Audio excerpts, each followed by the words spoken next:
وړوکی اختر او یو بل سره د لیدلو کتلو لړۍ.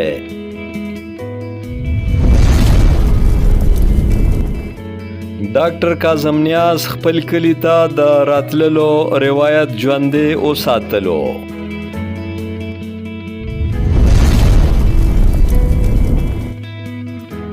په درزنونو قدرمنو خلکو ورسره د اختر مبارکي وکړه.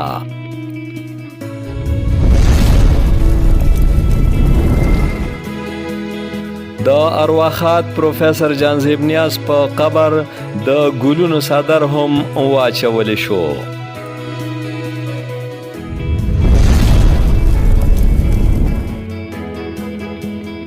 تفصیلات: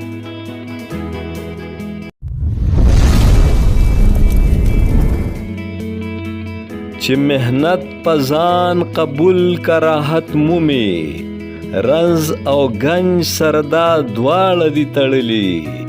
که آسمان دې د زمري په خوله کې ورکا، د زمري په خوله کې مه پرېږده همت. د پښتونخوا ټي وي ګرانو کتونکو السلام علیکم. د خوشحال بابا په دغه شعرونو کې د راحت موندلو لپاره په مهنت زور ورکړی شوی دی او د مشکل یا تکلیف په وخت د همت کولو تلقین شوی دی. په نن دور کې د خوشحال بابا د دغه فکر او سوچ عملی نمونه ډاکټر کاظم نیاز د مخکې په شان دا ځل هم د اسلام آباد نه رزړو 400 ته راغی او د وړوکي اختر یوه ورځ یې په خپله پلرنۍ حجره کې تېره کړه. د رزړو 400 د درزنونو قدرمنو کلیوالو، ځوانانو، شاعرانو او مشرانو په شمول د مختلفو علاقو ګڼ معززین او نامتو شخصیتونه د ښاغلي ډاکټر کاظم نیاز د لیدلو کتلو او اختر مبارکۍ دپاره د هغوی حجرې ته راغلل او ټوله ورځ یې ورسره ناسته وکړه. په دې موقع DIG ښاغلی میرویس خان نیاز، کنعان نیاز، شمال خان نیاز، مقصود خان، عزیز خان عزیز، منصور خان، فیاض خان او نور هم موجود وو. ډاکټر کاظم نیاز د روان عصر یو نابغه شخصیت دی.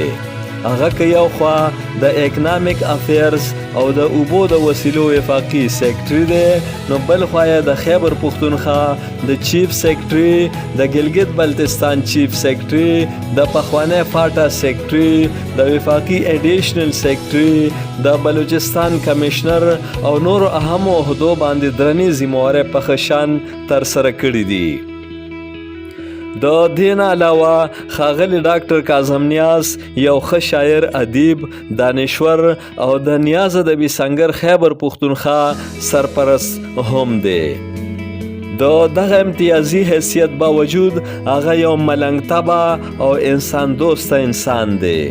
دغه خاکساري او غریب دوستی د خدای بخښلي پلار، ادبي لارښود او ماهر تعلیم محترم پروفیسر جانزیب نیاز د غوره تربیت اثر او نتیجه ده.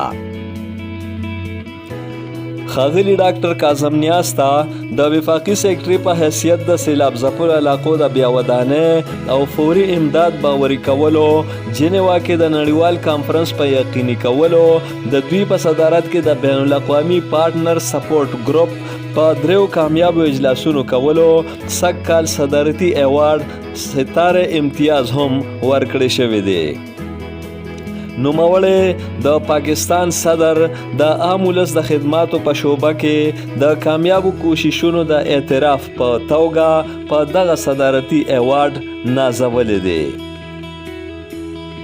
دانشوران او د سماجي ساینس پوهان د معاشرې او ټولنې د عام ولس او بېوزله طبقې په زړونو کې د ډاکټر کاظم نیاز دپاره د احترام ځای او مقام جوړېدل د هر څه نه لوی اعزاز ګڼي. ښاغلي ډاکټر کاظم نیاز د اختر په ورځ د خپل پلار په قبر د ګلونو صدر هم واچولو.